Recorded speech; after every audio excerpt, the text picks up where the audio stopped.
প্রতিটি সোমবার ও বৃহস্পতিবার জান্নাতের দরজাগুলি খুলে দেওয়া হয়।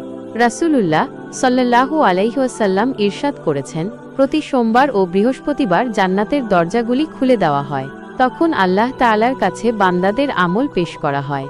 যে ব্যক্তি আল্লাহর সাথে কাউকে শরিক করে না, তার গুনাহ মাফ করে দেওয়া হয়। তবে যে দুজনের মধ্যে শত্রুতা ও সম্পর্কচ্ছেদ থাকে, তাদের ব্যাপারে বলা হয়, এদের আমল দুর্ভাগ্যজনক। এদের ব্যাপারে স্থগিত রাখো যতক্ষণ না তারা একে অপরকে ক্ষমা করে। সহিহ মুসলিম 2565। এই পবিত্র দিনগুলোতে সোমবার ও বৃহস্পতিবার চেষ্টা করো বেশি বেশি ইস্তেগফার, ক্ষমা প্রার্থনা করতে, সাওম রোজা রাখতে, নামাজে আরও বেশি খুশু নিয়ে দাঁড়াতে, আল্লাহর সন্তুষ্টির জন্য কাউকে ক্ষমা করে দিতে, সম্পর্ক জোড়া লাগাতে, কারণ মন থেকে ক্ষমা করলে আল্লাহও আমাদের ক্ষমা করেন।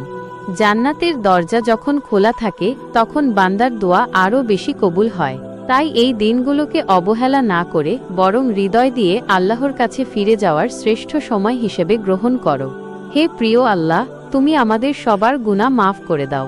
আমাদের এমন বান্দা বানাও যাদের নাম জান্নাতের তালিকায় লেখা থাকে। আমিন ইয়া রাব্বাল আলামিন।